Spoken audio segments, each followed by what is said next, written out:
دوستو ہسٹری وداسی میں آپ سب کو خوش آمدید۔ عراق میں کرد کل آبادی کا 15% سے 20% ہیں۔ انہیں تاریخی طور پر ہمسائے ملکوں میں رہنے والے کردوں کی نسبت زیادہ حقوق حاصل ہیں، لیکن انہیں بھی ظالمانہ امتیازی سلوک کا سامنا رہا ہے۔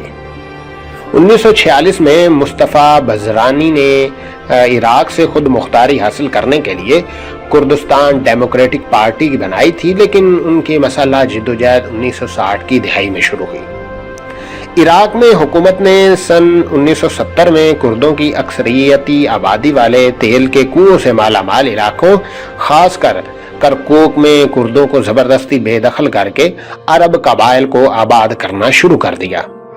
ایران اور عراق کی 80 کی دہائی کی جنگ کے دوران کردوں کی بے دخلی کا سلسلہ تیز تر ہوتا گیا۔ عراق کی حکومت سمجھتی تھی کہ کردوں کو ایران کی حمایت حاصل ہے۔ 1988 میں اس وقت کے عراقی صدر صدام حسین نے کردوں کے خلاف انتقامی کارروائیوں کا آغاز شروع کیا۔ انہیں کارروائیوں کے دوران حلابجہ میں کردوں کے خلاف کیمیائی ہتھیاروں کا استعمال بھی کیا گیا۔ جب عراق کو 1990 کی خلیج جنگ میں شکست ہوئی تو مصطفیٰ بزرانی کے بیٹے اور ان کے مقابل کے ایک اور کرد رہنما جلال طالبانی نے کردوں کی ایک بغاوت کی قیادت کی تھی۔ جب صدر صدام حسین نے ان کی بغاوت کو کچلنے کے لیے طاقت کا استعمال شروع کیا تو امریکہ نے عراق کے شمال میں نو فلائی زون نافذ کر کے عراقی حکومت کو فضائی طاقت استعمال کرنے سے روک دیا۔ اس کے نتیجے میں کردوں کو خود مختار انتظامیہ قائم کرنے میں مدد ملی۔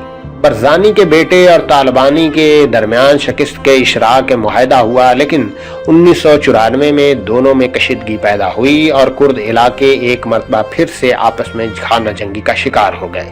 2003 کے امریکہ کی قیادت فوجی اتحاد نے صدام حسین کی حکومت کے خلاف کارروائی کی تو عراق میں کرد علاقوں کی قیادت نے امریکہ کے ساتھ تعاون کیا اور اس طرح کردستان ریجنل گورنمنٹ کے ذریعے اپنی خود مختار حکومت قائم کی اور دوحہ، ریبل اور سلیمانیہ کے صوبوں کو بھی اپنی حکومت میں شامل کر لیا۔ بعد میں جب عراق میں نیا سیاسی آئین اور ڈھانچہ تشکیل پایا تو مسعود ریجن کا صدر منتخب ہوا، جبکہ جلال طالبانی عراق کے پہلے غیر عرب صدر منتخب ہوئے۔ 2017 میں عراق کے کرد علاقوں میں اور کرکوک سمیت وہ متنازع علاقے جو پیشمرگہ نے دولت اسلامیہ سے آزاد کرائے تھے، ان میں سے آزادی کے لیے ایک ریفرنڈم کا انعقاد کیا گیا تھا۔ اس ریفرنڈم کی عراقی حکومت نے یہ کہہ کر مخالفت کی تھی کہ یہ غیر قانونی تھا۔ اس ریفرنڈم میں 33 لاکھ افراد نے حصہ لیا اور ان میں سے 90% ووٹوں نے الگ ملک کے قیام کے حق میں ووٹ دیا۔